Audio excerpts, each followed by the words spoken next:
Good evening, class. In the previous class of your chemistry, we have started the chapter 6, thermodynamics. So in the previous class, I have explained you that why we have to learn this chapter thermodynamics, on what basis its importance in the chemistry and its basic concept. So let us take up a brief revision of the previous class so that it might be easy for you to understand the chapter completely. Okay, so the thermodynamics is that branch of chemistry which deals with the transfer of heat from one part of the body to the another part of the body, in which we define the thermodynamics in two phase. एक होता है system और दूसरा होता है surrounding. हमने इसमें ये सीखा था कि जिसको हम कंसिडर करते हैं वो सिस्टम है, यानी जो हमारे ऑब्जर्वेशन में उसको हम क्या बोलते हैं, सिस्टम. और जो अदर चीजें हैं जो सिस्टम को सराउंड करके रखती हैं उसको हम लोग क्या बोलते हैं, सराउंडिंग. हमने लास्ट क्लास में ये स्टडी किया था. फिर हमने पढ़ा था कि सिस्टम जो होता है 3 टाइप्स के होते हैं. एक होता है ओपन सिस्टम, एक होता है क्लोज सिस्टम और एक होता है आइसोलेटेड सिस्टम. ठीक है.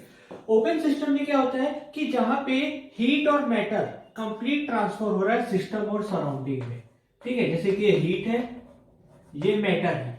ठीक है, तो ओपन सिस्टम में क्या होता है, हीट और मैटर दोनों का ट्रांसफर हो रहा है. ठीक है. लेकिन क्लोज सिस्टम में क्या होता है कि केवल हीट ट्रांसफर होगा, मैटर ट्रांसफर नहीं होगा. यानी सिस्टम और सराउंडिंग के बीच में मैटर का ट्रांसफर नहीं होगा. अब ऐसा हो सकता है कि सराउंडिंग से सिस्टम भी जाए या फिर सिस्टम से सराउंडिंग भी जाए, ऐसा भी हो सकता है. और लास्ट है हमारा आइसोलेटेड सिस्टम, जिसमें क्या होता है ना ही हीट ट्रांसफर होगा ना ही क्या होगा, मैटर का ट्रांसफर होगा. तो इस बेसिस पे हमने लास्ट क्लास में पढ़ा था कि सिस्टम जो होते हैं 3 टाइप्स के होते हैं.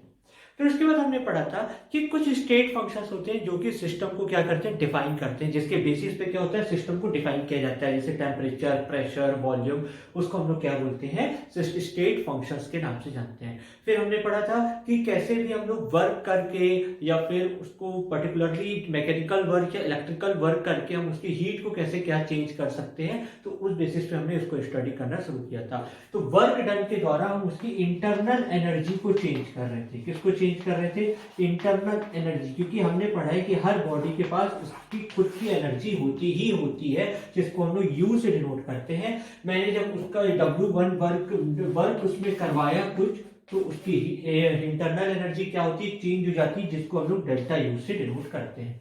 तो एक में हमने पढ़ा था कि आइसोलेटेड सिस्टम है, कंप्लीटली आइसोलेटेड सिस्टम है, जिसमें मैंने पैडल मार के पानी को क्या किया था, कंप्लीटली पैडल मार रहा था, 1 किलो जूल उसको एनर्जी प्रोवाइड कराई और वो उसका इंटरनल एनर्जी क्या हो गया, चेंज हो गया. सेकेंड में मैंने कहा था कि इमर्शन रॉड अगर हम उस पर इंसर्ट कर दें तो उसकी इंटरनल एनर्जी क्या हो जाती है, चेंज हो जाती है. फिर इसमें एक साइंटिस्ट, जूल नाम के साइंटिस्ट ने एक थ्योरम दिया. उन्होंने कहा कि no matter how the work is being done, ठीक है, no matter how the work is being done, the internal energy change in electrical as well as mechanical work is equally same. यानी वो पूरा का पूरा इक्वल होता है. यानी जरूरी नहीं है कि आप मैकेनिकल वर्क करो पैडल वाला जिसमें आप 1 किलो जूल एनर्जी दे रहे हो, ठीक है, या फिर आप इलेक्ट्रिकल वर्क करो और उसमें भी 1 किलो जूल एनर्जी दे रहे हो. तो ऐसा नहीं कि इसमें ज्यादा इंटरनल चेंज होगा और इसमें कम इंटरनल एनर्जी का चेंज होगा. उसने कहा कि नहीं, ऐसा बिल्कुल नहीं है, दोनों में क्या होगा, बराबर चेंज आता है इंटरनल एनर्जी में. तो इट इज पाथ इंडिपेंडेंट. ये क्या है, पाथ इंडिपेंडेंट है. यानी इस पे ये डिपेंड नहीं कर रहा है कि आप कैसे वहां तक पहुंचे, बस आप पहुंच गए, उस पर डिपेंड करता है. जैसे कि वर्क डन में भी हम देखते हैं कि वर्क डन जो होता है वो पाथ इंडिपेंडेंट होता है. वर्क डन ये नहीं देखता है कि आप कैसे गए, वर्क डन सिर्फ ये देखता है कि आप वहां तक पहुंचे कि नहीं पहुंचे. तो यही हमारा वर्क डन की डेफिनेशन है. तो प्रीवियस क्लास में हमने यहां तक पूरा स्टडी किया था. Hope this is clear to all of you. Now we have to change internal energy by doing the work. Now I can also change the internal energy of a body by giving temperature. ठीक है, यानी by giving heat. Heat के द्वारा भी हम change कर सकते हैं, जिसको हम लोग Q से डिनोट करते हैं. ठीक है. हाँ, before starting this topic, in the last class I told you कि work done is positive when it is done on the system. कहा किया जाता है, जब ये ऑन द सिस्टम किया जाता है. And work done is negative when it is done by the system. ठीक है, ये by the system की बात आती है.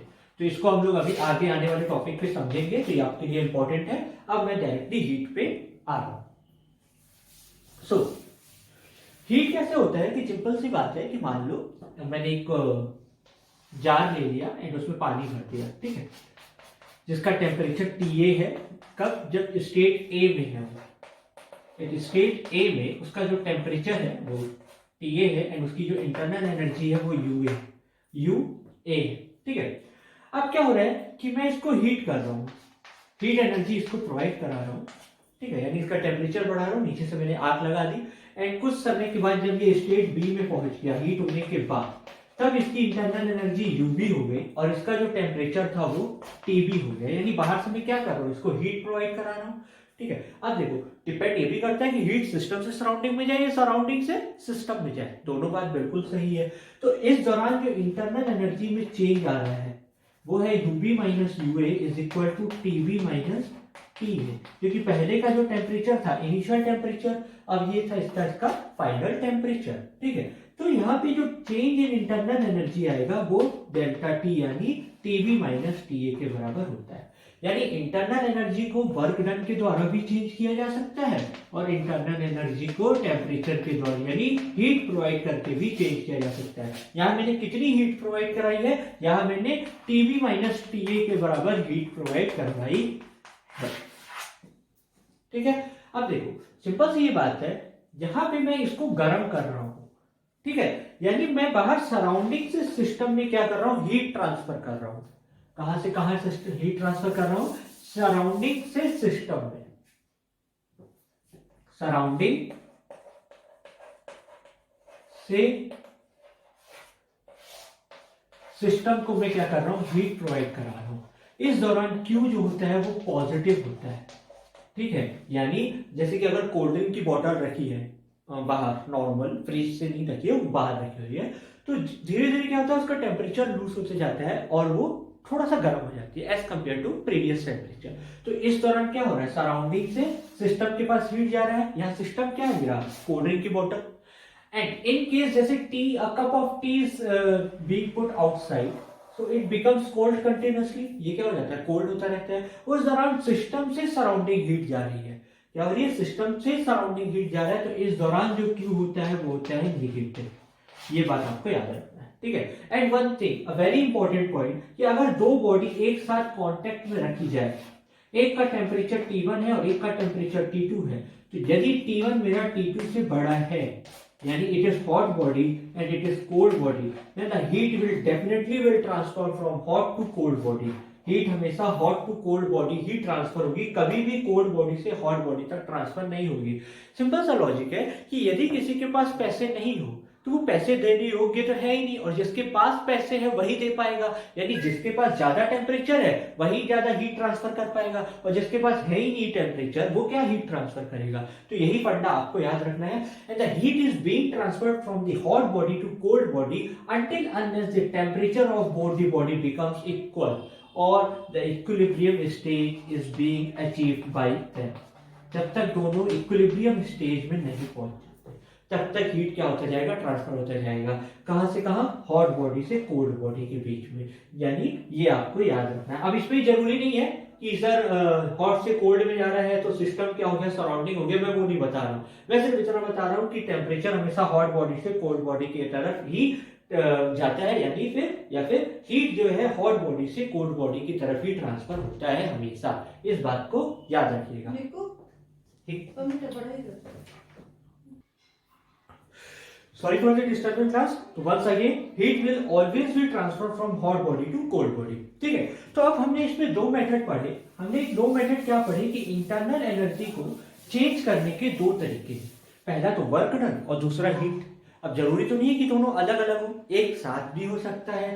तो internal energy delta U is being given as Q plus W, ठीक है। अब किसी किसी में हो सकता है वर्क डन काम करे तो किसी किसी में हीट या किसी किसी में दोनों ही वर्क करे, ठीक है। यानी जैसे सिंपल सा अगर मैं फंडा अप्लाई करूं तो जैसे आइसोलेटेड सिस्टम है, तो आइसोलेटेड सिस्टम में मैंने कहा कि हीट ट्रांसफर नहीं होता है, ठीक है, मैटर का भी ट्रांसफर नहीं होता है, तो मैं क्या कर सकता हूँ उसमें थोड़ा सा वर्क डन करके उसका इंटरनल एनर्जी चेंज कर सकता हूँ। यानी आइसोलेटेड सिस्टम के केस में W आ जाएगा, क्लोज के जो अगर रहता है क्लोज सिस्टम, तो उस केस में क्या होता है, हीट का ट्रांसफर होता है, तो उस केस में ये वर्क करेगा और ओपन में दोनों वर्क कर सकता है। तो इस बेसिस पे आपको याद रखना है, इसी बेसिस पे आपके एनसीईआरटी में इन टेक्स्ट क्वेश्चंस दिए गए हैं, वो सेम फंडा आपको अप्लाई करके करना होगा इसमें, ठीक है। फॉर एडियाबेटिक सिस्टम, जो मैंने ये बताया था कि जो आइसोलेटेड सिस्टम होता है उसको हम लोग एडियाबेटिक सिस्टम भी बोलते हैं। क्या बोलते हैं, एडियाबेटिक सिस्टम भी हम लोग बोलते हैं।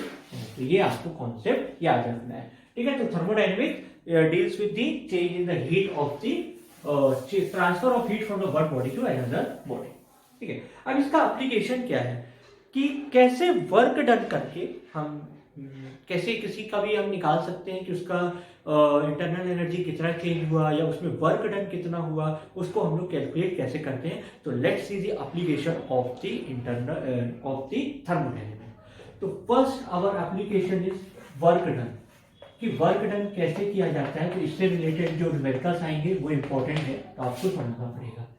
सो जस्ट सपोज कि there is a close container, एक क्लोज कंटेनर है यहां पे ऐसे, ठीक है, एंड एक मूवेबल पिस्टन लगा हुआ है जिसको हम बाहर से पी एक्सटर्नल प्रेशर अप्लाई कर रहे हैं, ठीक है। और उससे पहले इसका जो वॉल्यूम है वो भी इनिशियल है, यानी स्टेज 1 में जब ये हमने बाहर से प्रेशर अप्लाई करना शुरू नहीं किया था, ये भी इनिशियल क्या है, इसका प्रेशर है, ठीक है।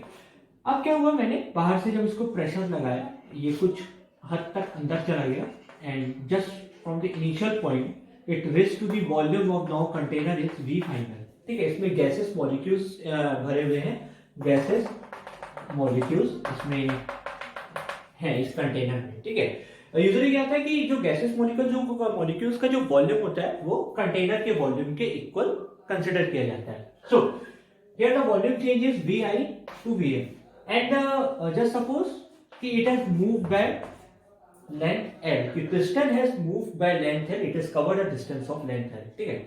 So work done is being defined as force into distance, ठीक है। ये तो फॉर्मूला आपने पढ़ा हुआ है कि work done is equal to force into distance. Now tell me, pressure is defined as force acting per unit area, ठीक है। So force can be given as pressure into area. यहाँ पे प्रेशर कितना है, पी एक्सटर्नल, ये तब तक जाएगा जब तक इंटरनल प्रेशर एक्सटर्नल प्रेशर के बराबर नहीं हो जाता। ये बात तो याद रखिएगा, ये तब तक चलेगा जब तक इंटरनल प्रेशर एक्सटर्नल प्रेशर के बराबर नहीं हो जाता, क्योंकि एक समय के बाद जैसे ही ये ज्यादा होगा तो ये ऑटोमेटिकली पिस्टन को बाहर पुश करना शुरू कर देगा।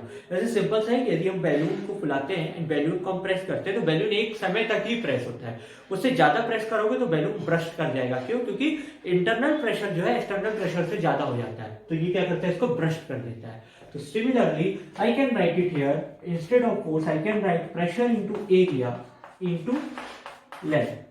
Area into length is given as volume. Area into length is given as volume. So pressure into volume. ठीक है, और मेरे पास यही दो यूनिट यहाँ पे मालूम है। So at stage A, V initial is given as P external तो वही है, constant pressure ही लग रहा है, into V internal, and similarly V final is equal to P external into V final, ठीक है। So the work done is defined as, तो आपने यहां पे कितना वर्क डन किया जब आप उसकी इंटरनल एनर्जी को चेंज कर रहे हो। So the work done WF minus WI is equal to P external V final minus V I, ठीक है। So it is defined as W, मतलब कितना वर्क डन आपने किया, एंड इट इज हम लोग यहाँ पे क्या करते हैं, माइनस साइन लगाते हैं अपनी तरफ से। क्यों? क्योंकि हमें पता है कि जब अभी मैंने जो डायग्राम बनाया था उसमें जो V फाइनल है वो V इनिशियल से स्मॉलर है, it means V final is less than V है। अगर ये इससे छोटा हुआ तो इट मींस इट नेगेटिव हो जाएगा, एंड मुझे वर्क डन तो पॉजिटिव चाहिए, वर्क डन क्या चाहिए, positive, so it will be delta V, ठीक है। पॉजिटिव करने के लिए जब ये निगेटिव आ रहा है तो निगेटिव निगेटिव पॉजिटिव हो जाएगा। So work done is given as minus P external into delta V, ठीक है। अब एक चीज ये बताइएगा, जो मैंने आपसे कहा कि ऑन दिस सिस्टम जब भी वर्क किया जाएगा वो हमेशा पॉजिटिव रहेगा, ठीक है। एंड बाई दिस सिस्टम का अगर काम बात करूं मैं, तो वो निगेटिव रहेगा। ठीक है, अब जैसे मैंने जो डायग्राम बनाया था उसको मैं एक बार फिर से बनाता हूँ। ये डेरिवेशन आपके लिए इंपॉर्टेंट है, तो इसको अच्छे से समझिएगा। जैसे कि ये कंटेनर था, piston, another container and piston. ठीक है, वही कंटेनर और वही पिस्टन है। जब मैं इसको अंदर की तरफ पुश कर रहा हूं, ठीक है, इसको इनसाइड की तरफ पुश कर रहा हूं, तो ये इस कंडीशन में चला जा रहा है, यानी यहाँ पे work is done by me on this system. मैं ऑन दिस सिस्टम पे वर्क कर रहा हूं, तो मुझे पता है कि जो मेरा डेल्टा वी होगा वो निगेटिव ही होगा।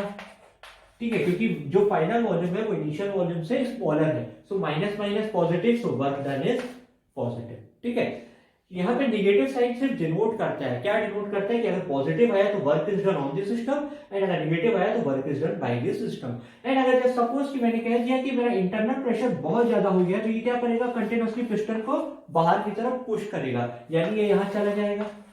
यानी अब जो मेरा डेल्टा वी है वो पॉजिटिव आएगा। क्यों? क्योंकि मेरा जो इनिशियल वॉल्यूम है वो फाइनल वॉल्यूम से छोटा है, यानी फाइनल वॉल्यूम इनिशियल वॉल्यूम से बड़ा है। सो it will do delta v will be positive and it is work done by the system, work done by the system। देखो यहाँ सिस्टम क्या कर रहा है, पिस्टन को बाहर धकेल रहा है, so it is work done by the system। so now I think this concept is clear to all of you कि कैसे ये पॉजिटिव होगा, कैसे ये निगेटिव होगा। अगेन अब यहाँ पे एक प्रॉब्लम है कि मैंने कह दिया कि ये डेल्टा वी लग रहा है। मैंने आपको एक टर्म बताया था जहां पे हम डी यूज करते हैं और डेल्टा यूज करते हैं। डी होता है जब हम बहुत ही माइनर टाइम के लिए यूज करते हैं, और डेल्टा जो होते हैं हम इंस्टेंट टाइम के लिए यूज कर लेते हैं। कि यहाँ पे मैंने ये मान लिया कि मेरा रिएक्शन इरिवर्सिबल है। क्या है? इरिवर्सिबल है, यानी अगर मैं पिस्टन को धक्का दे रहा हूं तो ये सट मतलब यहाँ स्टार्टिंग पॉइंट से फाइनल पॉइंट पे तुरंत पहुंच गया। ठीक है, इनिशियल पॉइंट से फाइनल पॉइंट पे तुरंत पहुंच गया।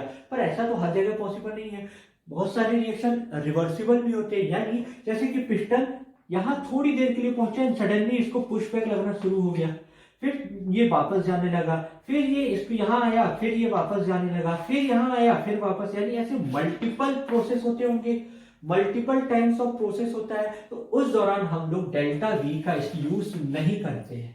ठीक है, उस समय हम लोग डेल्टा वी का यूज नहीं करते हैं। उस समय यानी for reversible reactions, for reversible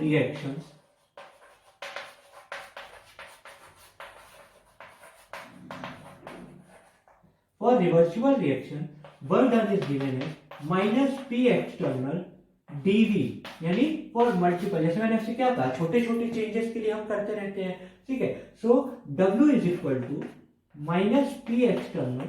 अब क्या होता है कि जब छोटी छोटी चीजों के लिए हम लोग मायने रखते हैं, ठीक है, तो हमें जब बहुत सारी छोटी छोटी चीजों को बड़ा करना होता है तो हम लोग इंटीग्रेशन का यूज करते हैं। किसका यूज करते हैं? इंटीग्रेशन का यूज करते हैं। तो ये फंडा आप लोगों को अप्लाई करना है। यानी when the step is for multiple process or for infinite process, at that time to collect the data together and to get a summation we use integration का process।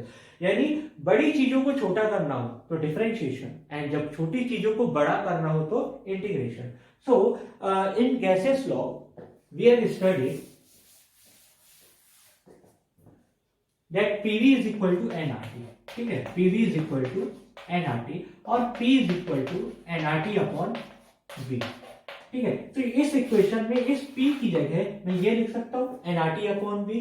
So W is equal to minus nRT upon V, integration तो लगा ही रहेगा, और dV।